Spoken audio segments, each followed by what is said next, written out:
ternyata saya ambilnya 70 juta dan saya berikan 100, baru itu ngambil haknya. Karena kan saya bilang dari awal sama Mbak Dewi ini 150, baru ngambil haknya.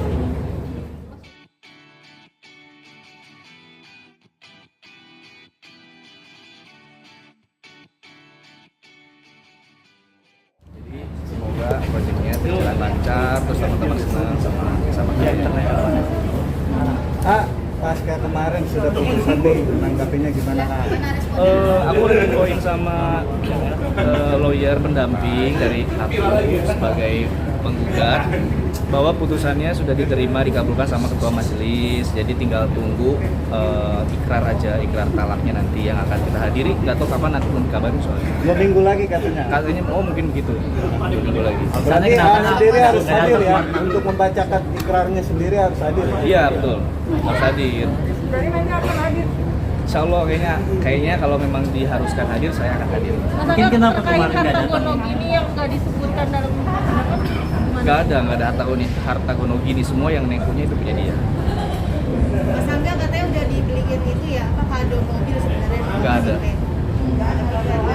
Kalau misalnya Neng memberi sesuatu, ya alhamdulillah aku terima. Cuman kalau misalnya kendaraan, kayaknya nggak ada. Mas Tapi, perihal itu yang katanya Mas Ronald itu sudah bagaimana? itu apa, tanda tangan ya? Iya, Tanda betul. kontrak ya. Ya, memang kemarin itu kan ada pekerjaan yang memang masih nyangkut di aku, 2 pekerjaan itu. Nah, pekerjaan yang pertama itu kan aku sengaja tanda tanganin yang pertama untuk mempercepat, karena komunikasi aku udah nggak bagus sama Neng. Nomor aku udah diblok udah lama. Nah, diperuntukkan hanya untuk mempercepat prosesnya aja, karena aku bertemu sama klien itu tidak lama dan dia harus kembali keluar kota. Pada saat itu seperti itu, tidak ada niat lain. Oh, berarti karena pekerjaan ya Mas? Hanya pekerjaan saja. Tidak ada misalnya mau kalau gini, kalau memang Neng merasa dirugikan, aku mohon maaf yang sebesar-besarnya atas tindakan aku yang satu itu. Aku jujur terus terang tidak ada niat untuk merugikan. Tapi kalau misalnya Neng merasa dirugikan, aku mohon maaf yang sebesar-besarnya dari dalam hatiku. Dan kalau memang ada yang harus diselesaikan, pasti aku selesaikan. Itu dibicarakan aja baik-baik. Tapi memang ada keinginan dari Kangga untuk memberitahu gitu kan, karena kan sebelumnya udah diblok gitu, terus tiba-tiba ada pekerjaan. Aku pasti komunikasi sama pekerjaan itu memang masih dalam proses. Aku waktu itu menggugat ya, mengajukan gugatan. Nah, komunikasi aku sudah terputus sama dia, tapi sama tim kan aku masih komunikasi. Jadi semua pekerjaan aku pasti lempar ke tim diskusinya. Nyanyi di sini sekian, mau nggak? Mau, baru aku jual. Gitu. Baru aku ajukan ke klien. Mas Angga menanggapi pernyataan Mami Devi tadi pagi sudah bersuara perihal kekecewaannya terhadap dirimu. Emang gimana? Aku nggak lihat sih. Perihal ini soal mulai dari uang yang masuk, segala macam datang terbuka. Dibilang mohon maaf mencuri harta dan Gimana sih, sebagainya. Gini, biasanya kalau misalnya kita kalau manajer itu bilangnya apa ya, bukan menjual ya kalau kayak gitu ya, memberikan harga ya kepada klien. Tapi sebelum kita berikan harga kepada klien itu kan kita tanya dulu. Contoh misalnya di luar kota sekian ratus juta, mau nggak? Itu aku ngomongnya sama tim. Kalau misalnya dia bilang oke mau, baru aku jual lebih. Itu namanya kan fee marketing menurutku pada saat itu. Kalau memang, tapi ternyata kan akhirnya ketahuan dan semuanya diklarifikasi sama kliennya langsung, dan aku kembalikan fee marketing yang aku punya, kembalikan. Dan itu udah clear seharusnya, dan pihak pengundang juga nggak ada masalah sama itu. Perihal mencuri harta gitu gimana? Kalau mencuri itu saya tidak memberikan haknya. Ya misalnya gini, Mbak Dewi misalnya 150 juta, saya naikin 170 juta, berarti 20 juta punya aku. Kan 150-nya aku berikan. Kalau aku tidak berikan, berarti aku mencuri haknya. Kan ini nggak, aku ambil yang fee-nya aku saja. Kalau misalnya beliaunya tidak berkenan dengan fee tersebut, ya aku kembalikan, dan itu memang sudah dikembalikan. Ada kekecewaan nggak sih sedikit? Aku enggak lah ya. Gini, aku kan tidak mau ada masalah sebenarnya. Kalau memang Mbak Dewinya tidak berkenan, ya aku akan gimana caranya supaya aku perbaiki kesalahan tersebut. Menurut beliau kan itu kesalahan besar. Ya aku terima. Memang pada saat itu aku melakukan seperti itu hanya supaya aku mendapatkan untung, karena tadinya untuk pegangan aku selalu di Jakarta. Karena kan aku udah nggak bekerja sama beliau lagi gitu. Ada upaya nggak sih Mas untuk bertemu langsung untuk membicarakan masalah ini? Kalau bertemu kayaknya enggak ya, karena susah gitu, akses aku ketemu Mbak Dewi itu susah sekali. Aku juga mau mengambil barang-barangku di rumah tuh kayaknya tidak diizinkan. Jadi aku suruh asisten yang nganterin, di mana nanti dianterin Pak katanya. Katanya Kak Angga sendiri yang tidak mau memberikan alamat. Nggak mau ngasih alamat katanya. Bukan mau ditunjukin chattingnya asistennya, nih ada, aku bukan mau tidak mau ngasih alamat, lebih baik kita bertemu di luar. Kan nggak apa-apa kalau ketemu di luar, si asisten juga mau bawain barang-barang kan kejauhan kalau tempatku gitu. Masa enggak ada di tengah perjalanan kan maunya baik-baik saja, Baik-baik tapi saja. pada akhirnya ini banyak yang terbawa perihal yang tidak baik dan perihal mungkin aib ya dalam tanda kutip. Ya, Gimana sih Mas Angga? inilah Mbak, aku sih tidak akan menilai ya. Kita harus percaya aja manusia itu tidak selamanya baik, tidak selamanya buruk. Ada sisi baik, ada sisi buruk. Selama ini masa iya yang buruk-buruknya aja yang diterima dari aku? Masa iya sih selama ini dari baik-baiknya saja yang diterima dari Mbak Dewi buat aku? Yakin gak ada buruknya sama sekali. Tapi kan buat apa sekarang kita nge-blow up yang jelek-jeleknya? Yang sudah biarlah, sudah berlalu gitu.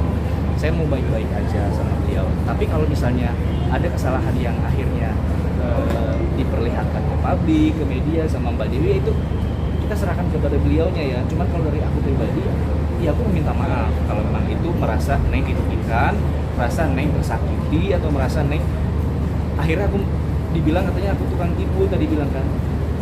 Ya aku nggak akan bisa nyalahin dia. Cuman kalau memang demikian ya aku minta maaf yang sebesar-besarnya. Tapi ada pembicaraan nggak sih? Kalau kecewa enggak lah ya. Kalau kecewa tuh lebih ke kayak penyesalan hati gitu yang tersakiti. Kalau aku nggak kecewa ya, gimana ya cara menyikapinya. Kalau aku salah ya aku minta maaf gitu aja. Ada upaya memperbaiki komunikasi mungkin Mas? Kalau dari aku sih pengen, cuman kalau dari aku nggak mau maksa ya. Aku sih pengennya baik-baik saja. Cuman kalau dari Mbak Dewinya masih belum terima dan akhirnya keadaannya jadi kurang baik banget malahan, ya aku kalau harapan aku pribadi pengen, cuman aku nggak bisa memaksa. Ada rasa sesal nggak mungkin karena mungkin setelah perceraian ini justru hal-hal yang tidak baik ini yang muncul? Oh, enggak ya. Sebenarnya kalau mau dibicarain secara dalam sih aku bisa selesaikan. Kita bisa bicarakan. Tidak semuanya seperti yang dibicarakan banget lah. Aku juga ngambil untung seperti itu kan ada alasannya untuk apa dan untuk siapa, untuk ngapain, dan itu ada. Karena kan beliau tadi bilang katanya tidak pernah memberikan haknya. Kalau aku membawa pergi semua uangnya itu aku nggak berikan haknya. Kan haknya udah aku berikan. 150 juta oke, udah saya berikan 150, saya ambil untungnya aja gitu. Kalau misalnya saya ambil, ternyata saya ambilnya 70 juta dan saya berikan 100, baru itu ngambil haknya, karena kan saya dealan dari awal sama Mbak Dewi ini 150, baru ngambil haknya. Mas hubungan sama keluarga besar Mbak Dewi seperti apa sih kan? Aku baik, sama Mas Bin baik, sama Mas Fatur juga alhamdulillah. Ya kalau aku mah sama yang lain kan gak ada masalah. Apakah sudah ada omongan keluarga perihal masalah ini akhirnya Mbak Dewi? Kak, kayaknya belum deh. Belum ada yang Iya, kalau aku sih kalau mau ada yang bicarakan sih nggak apa-apa bicarakan aja. Kalau aku mah nggak pernah melarang dan nggak pernah menutup diri ya. Berarti hal ini merupakan salah satu alasan perceraian juga atau seperti apa? Enggak. Finansial sih Mas katanya. Hah? Perihal finansial itu faktor utamanya dulu. Kalau aku rasa sih bukan. Karena kan dari aku pihak menggugat ya. Kalau dari aku sih bukan itu masalahnya. Aku tekankan sekali lagi. Gitu. Jadi apa? Ada deh. Mas, itu blok nomornya sudah dari berapa lama sejak dari tahun? Semenjak pertama bertengkar 2 bulan lah, ada 2 bulan yang lalu. Sampai sekarang udah hampir mau 3 bulan. Kemudian Yang dari berarti Mbak status Dewi ya? Duda ini gitu pelajaran yang diambil mungkin dari keluarga. Pelajarannya harus lebih hati-hati. Harus lebih hati-hati dalam bertindak. Harus bisa lebih mengerti pasangan, harus bisa mengerti karakter, karena terkadang kita masih punya egois. Kita misalnya contoh, aku kalau nggak ngerti, aku pengennya diperhatikan, ngertiin terus ya. Nah hal-hal kayak gitu tuh yang harus kita mengerti, pelajaran-pelajaran seperti itu. Mungkin untuk nanti suatu saat pasangan aku ke depannya aku akan lebih mengerti, dan begitupun pasangan beliau ya. Aku harap sih yang pasti yang terbaik. Kalau misalnya beliau doain aku nggak baik ya nggak apa-apa, itu haknya dia. Berarti tidak akan menutup hati ya Mas? Siapa aku? Jangan dong, kalau ditutup hatinya ntar Mas kapok sama artis nggak Mas? enggak lah. Kalau untuk Yang menarik nih setiap podcast selalu ada bahasa ungkapan bercerai dan bercerai. Akhirnya ini sebuah kebuktian. Gimana? Ya kan itu tadi aku bilang, kalau misalnya omongan kan doa, kalau kita mau berucap yang baik-baik saja, jangan berucap yang kurang bagus. Kalau misalnya ada omongan dari aku tentang pertengkaran selalu kita bercerai, ya akhirnya kebukti gitu. Aku sih mungkin emosi ya, namanya emosi, aku tidak mau menyalahkan, tapi pada akhirnya aku tahu alasannya beliau kenapa meminta untuk bercerai dan berpisah. Ya sudah, karena kalau misalnya aku lagi